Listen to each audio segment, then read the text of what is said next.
you're sitting at brunch having a rosé and the phone rings, you put it on speakerphone. It's like, they offer this. Well, my client says that. Okay, deal, done. Send the paperwork over. Cheers with the wine glass. And you're back to socializing, thinking, you know what? I want that life. I want to be able to balance and keep my sanity and show up for the people that matter the most and make a living.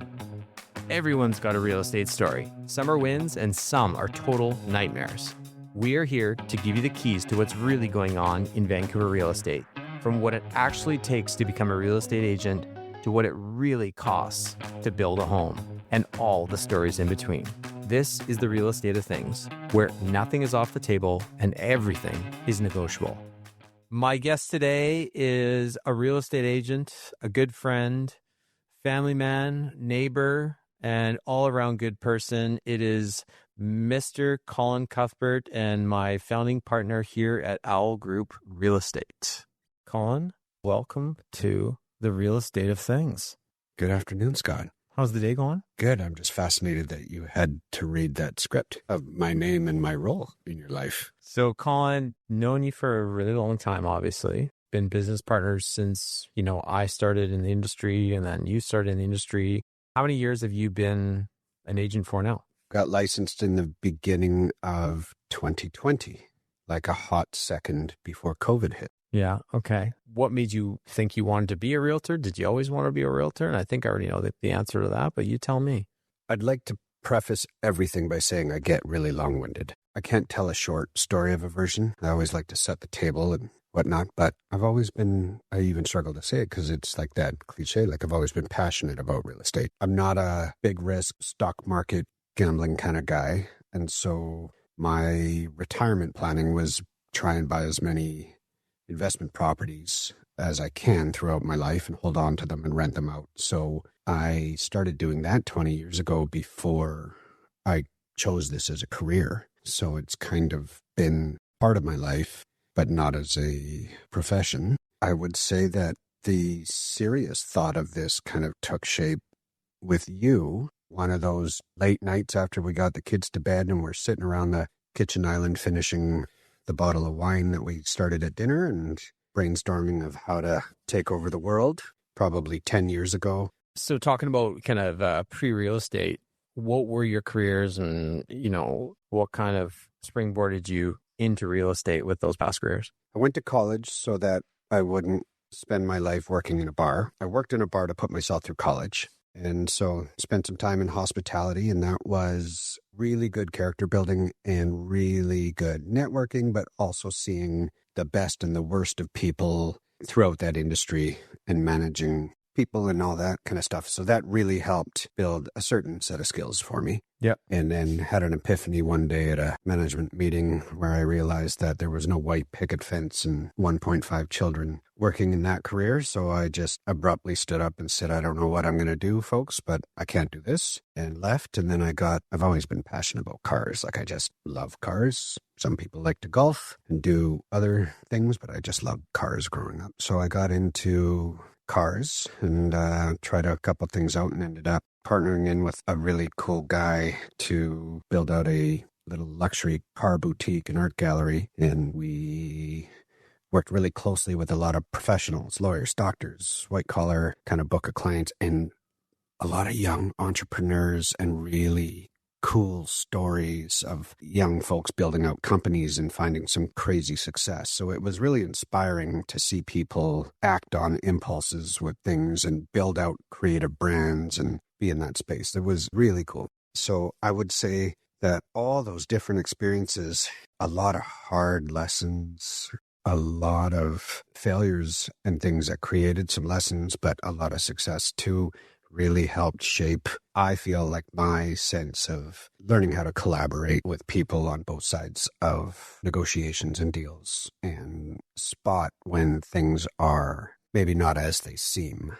Yeah, no, it's just interesting to hear, I think, with everyone, how they got into real estate, obviously, and why they got into real estate. And I still remember I had my license a little before you, obviously, I think about 1, maybe 2 years, I think. Yeah, it was us sitting around saying, let's do this together. I remember we started the course together. We'd study at each other's houses. And we made those stamps and all those things. And we did the courses together. And then right when it was time to take the exam, son Chip was born. And I just had to take a pause and say, hey, Scott, I've got an opportunity to grow out another little division of my business. And also, I'm a little overwhelmed with Chip being born. So you go, and I'm just going to need a hot minute to, set up this last chapter of my business and exit and then catch up with you. Yeah, it was interesting because I remember, like you say, the downfall in the economy and your business pivoted when you were in the auto sales. And I still remember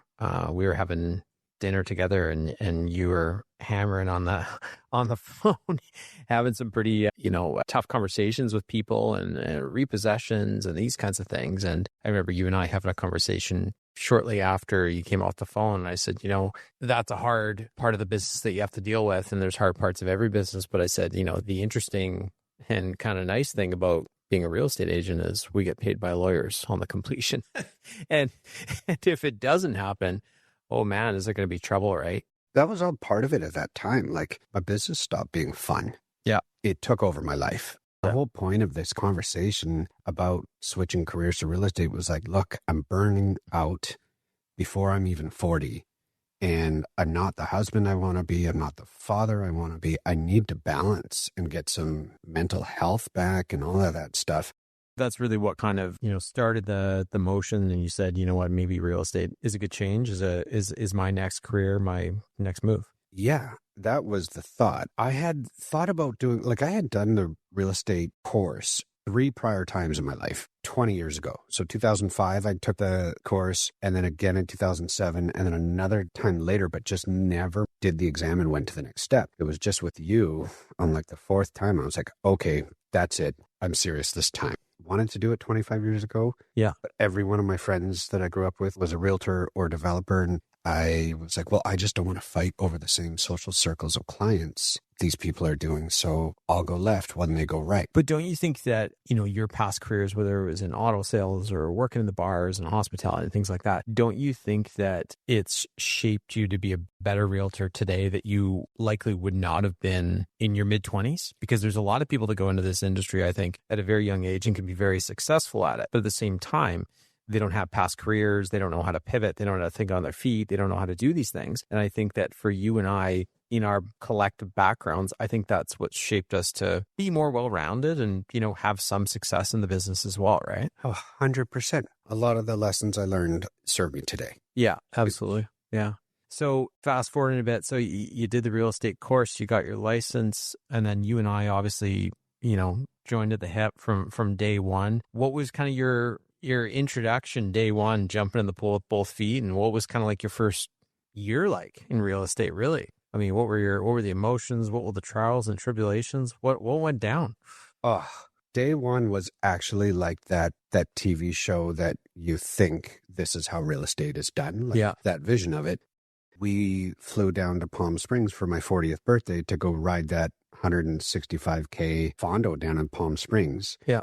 And sure enough, we ride all morning for that big event and then set out for my big birthday dinner on the town. And literally as we are jumping in the Uber, my phone rings and it's an old friend. Yeah, that's right. A long time ago. And he says, hey, I went to an open house today and we want to write an offer. Can you do it right now? And I had a drink in each hand and my phone pinched on my shoulder and my ear. And I'm looking at you with the eyes bugging out of my head going, I'd love to help you.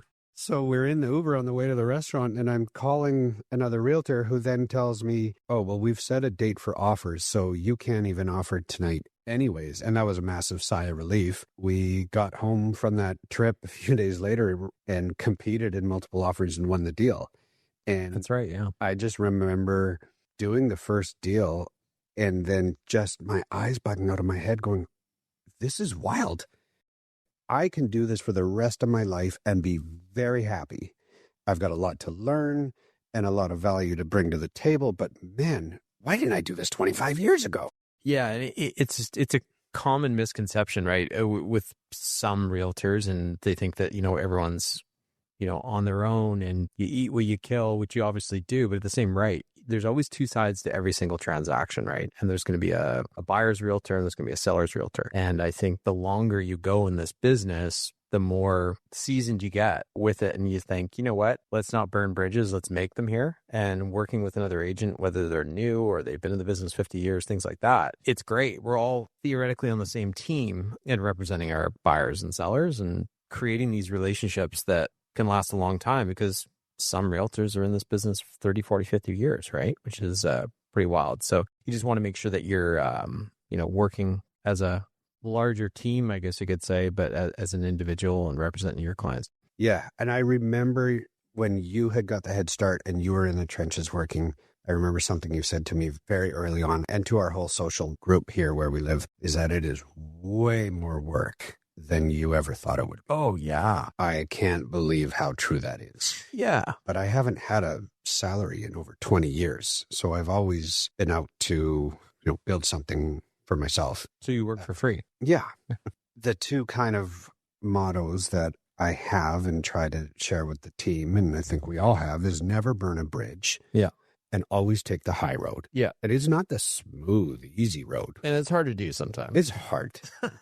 But always take the high road. Yeah. Sometimes you get into these situations where one party is really bullying their way into a transaction, thinking that if they could push the envelope on every single side of it, that they win. All along, they're backing themselves into a pickle. And that, most people would want to react, get spicy, and just remind that other group that, look, you're not being a gentleman. You're not acting very civilized. This could come back to bite you, like it does. I'm guilty of it earlier on in my career and probably reacting in a way when I didn't get my way in a transaction, right? Bouncing that off of you or, my wife. And she's like, man, why'd you react that way? Or, you're not going to get ahead by doing that, right? And there's really no upside to it, right? Like you say, the longer you kind of go in this business and experience this kind of everything and knowledge, you just know and understand that, how many real estate agents do we have in this province? What do we have? Like 30,000, something like that, right? I don't know. If I said a number, I'd be making it up, but a lot. But a lot, right? But in your markets, your specific markets that we work in, us being on predominantly the North Shore, downtown Vancouver, those sorts of things, you run into the same agents all the time on transactions, all the time. And you go and you give someone the bad end of your behavior and things like that. And then what do you know? Your client sends you a property and it's XYZ listing agent again. And you go, oh, I got to grovel back to this and dig myself out of a hole. As opposed to if you've just taken what you say is the high road of the situation. Yeah, it sucks in the moment. You're having to deal with that. You're having to deliver bad news to your clients, your buyers or sellers, but you're going to run into the same agents. And our reputation and our rapport that we talked about earlier is everything that we kind of have in this business, or at least a key component of it. And you go and burn bridges and you do these sorts of things and not take the high road. It's not providing your clients any further value. And your reaction will always be the thing that gets remembered, because people remember how they make you feel. Yeah. And if you take the high road and bite your tongue, that other person on the other end of it knows that they stepped in shit, and they'll know and they'll respect you for being able to keep your composure through it and get through it. It'll always serve you better. Now, kind of building on that, what's probably the wildest tale or story or transaction that you think you had in your first year of the business? So like on TV, it's really, everybody's in these amazing designer outfits and everything's restaurants and fashion and all of that. But that's not, like, there's got to be a different show that comes out that shows the other side of it. Because I remember we listed a house out in Port Moody for a friend. Okay, yeah. Who's a rental house. And we had to get to know the tenants. They had a cat, a one-eyed cat. One-eyed? And this cat ran away and a raccoon got after it and it lost an eye. So the tenants are like, by the way, we will leave for 2 hours. Yeah. But our cat is going to stay. And you have to make sure the cat doesn't leave the house. And they tell the story about the eye and the raccoon and everything. And there was a lineup out the front yard. I'm by myself in the middle of summer in this house. And there's 40 people lined up the front of this house. And I'm trying to manage showing people around the upstairs, the downstairs, but everybody keeps opening the front door. And I'm trying to watch this cat. And I'm in a suit, sweaty, in the middle of summer, and someone lets the cat out the front door and it goes. And I run right through this crowd of people and dive like Superman onto the grass and tackle this cat in front of this whole crowd of people who are like, what is going on? And I'm like, it's fine. I've got one-eyed Willie. Can you please just not open the front door? I've got signs everywhere. And I had to just hold this cat for half an hour and let people in through the door. That would get views on Netflix. Like, there's a show there. Oh, yeah. Kind of jumping across, there's a lot of things that we talked about, and we both love the industry for many, many reasons. What's the thing that makes you cringe, or the part of the job that you dislike doing? You really are serving your friends and your family. And so it's hard in down markets when you're on the selling side and the listing side. These are hard conversations to have with people, to manage their expectations, meet their expectations. And, you want to knock it out of the park every single time, but there's not a lot of that happening. Right. These are challenging transactions and whatnot, but I do thrive on that. I love to outperform the opportunity, but there is also, in the challenging times, people's personalities come out. It can be disheartening. Yeah. When you see how other people out there in the world are behaving and you lose faith in humanity, that makes me sad. You've been in this business 6, and I've been in this business, I guess, going on 10, something like that anyways, or 9 or 10. One of the age-old lines is always like, nothing seems to surprise me in this business, right? There's always something new. There's always something that's going to be like, well, I've never seen that one before. And that's kind of like you say, what we kind of pass on to the younger agents on the team that join us, and just say like, hey man, like, this is a business of emotions and money and land, right? That's what can definitely make things interesting for us. But yeah, nothing really surprises you in it, right? There's definitely surprises, but you'll never hear me say I've seen it all. Yeah. Not always in a good way. Yeah, exactly. Our working partnership is pretty interesting because, as you know, I can barely operate a computer. I do know this. And you could probably build one. But I feel strongly that our partnership works well for a variety of different reasons, and how we kind of ping pong off each other. And you're definitely more of the organized guy when it comes to, contracts and documents and all these sorts of things, but still remaining charismatic and things like that. And I really enjoy the sell part as much as you do too, but that's really where I think, I can add some value to in our working relationship. But how do you feel about our working relationship, and what do you see the benefits and, that kind of side of it? Oh, I love it. I think we're the picture perfect yin and the yang. Yeah. You are my second wife. Yeah. So it is marriage. But I mean, we'll call each other throughout the day and be like, hey, how was your morning? And I'll be like, oh, it's pretty great. I was deep in Excel spreadsheets and I figured it all out, and I've been running data or doing geeky things like that. And how was yours? And you're like, you know what? Went for a run, and then I went and door knocked 16 houses. And I'm like, oh, you just got up and did that? Like, yeah. Terrifies me. Yeah. It's like, you do the things that I don't want to do, and I do the things that you don't want to do, and we do them well. So I think that was always an understanding from the hop. Yeah. For both of us. We enjoy the same things outside of the office as well. Yeah. No, absolutely. How long did it take you, rather, to become confident, kind of in your own skin as a realtor, would you say, where you said, you know what, I got this, you feel confident on the phone calls? Like, for me, that took some time. I feel that when I get phone calls now, whether from a new client, existing client, someone from an area we farm, anything like that, I feel like 80 to 90% of the time I have a good first answer for them anyway. I think when you're first starting off, it's kind of like, I'll check with my managing broker and things like that, right? But how long do you think that took you to become confident in the job? I think that has come and gone. That's a great question. I think that has come and gone for me a lot over the years. Yeah. Like, right after my first transaction, I was like, I got this. This is cake. Yeah. Like, that went so well. Yeah. And then the next one, I got beat up and it was really challenging.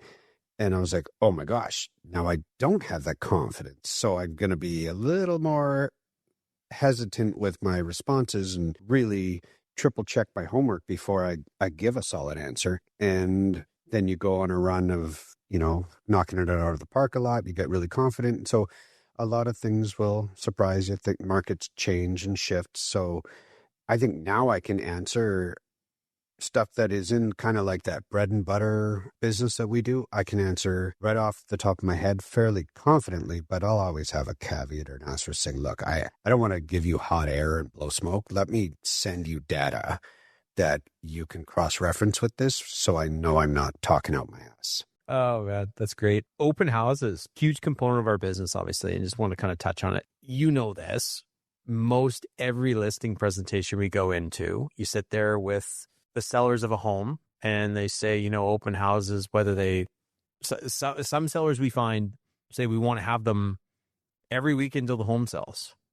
And then other sellers say, we don't want to have any of them. And there's such a, cloudy water situation when it comes to open houses and what the benefits and the drawbacks are, because everyone has an opinion on it, right? Now, we know as agents that for the most part, open houses are for listing agents, right? It's an opportunity to get as many people who have shown interest in that home into a window of time, whether it's Saturday or Sunday, 2 to 4 p.m. or 1 to 3, whatever it is, to get those people in. And it gives us opportunities, potential leads of people who are coming in who might have interest in buying the house. Maybe they have interest in selling their own house. They're coming in to kind of interview us. And I think the general consensus we say to a lot of our clients is we are happy, able, and willing to hold the open houses. But at the end of the day, it's a you decision for the seller, right? And what they're comfortable with and, getting the house ready and all these sorts of things, because it can be inconvenient to go by appointment only for all your showings and having to get the home ready and get the dog out and the kids and all this kind of stuff too, right? What's your take on open houses? Do you love them? Do you hate them?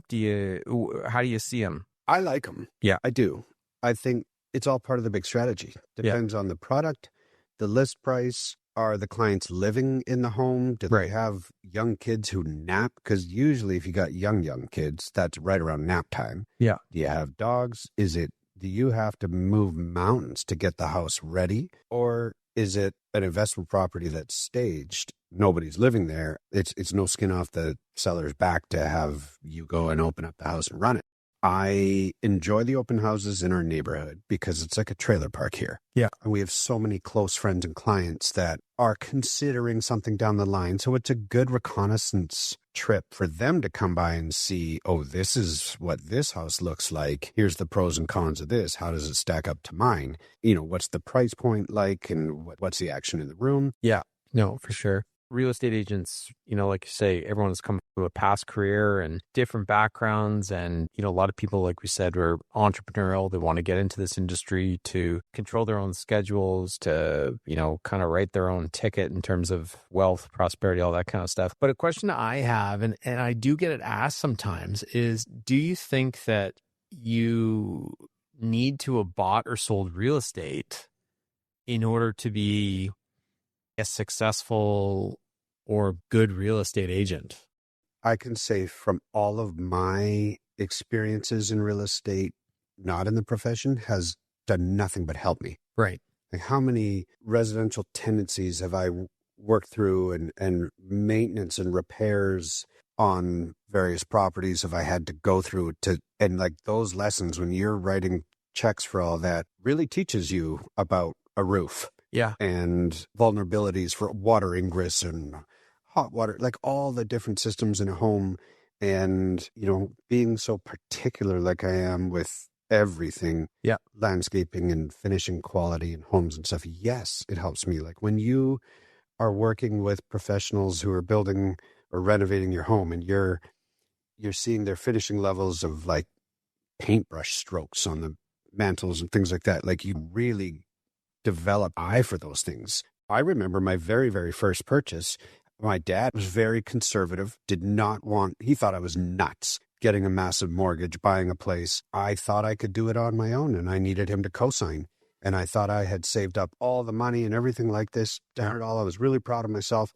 And there we are sitting in the notary office and we're signing all the paperwork. And she's like, okay, well, you now need to write me a check for the GST and these other things. And I was like, no, I gave you my down payment and all these things. And I was like, what are you talking about? Nobody had prepared me. Yeah. And my dad, I can just see his face getting red and the steam coming out of his ears. He was just there to co-sign. And he's crossed his arms, and I look back at him, and I mean, I had sold everything to my name just to come up with every last penny. Right. And I had to look at, she's like, yeah, you need like $3,000 or $4,000 more.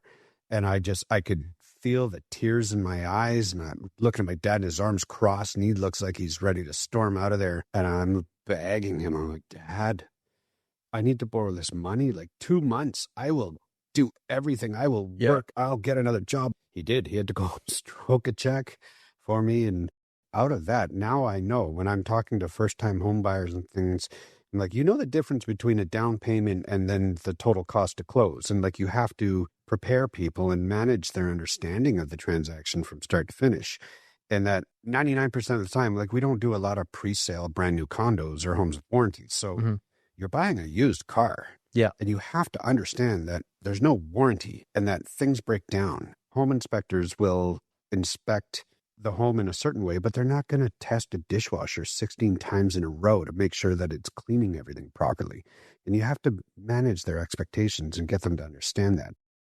I think that if you have never transacted in real estate personally, you have to do a lot more homework and really learn those processes more to help your clients than somebody who's done it 20 times. You know, it's something that you and I say to a lot of clients, especially when we're in the negotiation process. Say our delta or the gap in price from a buyer to seller is 20 grand. You know, you and I collectively will never say to a seller, oh, it's just 20 grand. Right. Because, you know, everything you talked about with your first experience buying your condo, you know, that's real money. And if we're talking about 20 grand, the way I look at it, the way you look at it, that's money sitting on the kitchen table, theoretically, of our sellers or of a buyer, you know, oh, just spend 20,000 more. It's never just 20,000. It's not even just 1,000. I think that's real money, real transactions. And what you're talking about is the background that we have with being fortunate enough and working hard enough to be homeowners. It benefits greatly in the value that I think that we can bring to clients. And that's true of any agent too, right? Not just you and I, but to say, hey, you know, this is something to think about, or, you know, you're going to want to address this. And these are real costs and things you need to know and understand going into a home purchase for any buyer or even for a seller to think about. Yeah. And having worked for so many years in lending before, like, that really helps me too, because it helps with the empathy and to really relate to clients too, because some people brush it off and say, well, that's 20 grand, like a 20 grand reduction in your sale price. If you concede to that, oh, that's only like $100 a month on a mortgage or whatever it is. But the reality is, like, every single penny that comes off the sale is actually real cash that you have to go find to complete on the next transaction. Yeah. And it's not just X amount of dollars per month in every situation.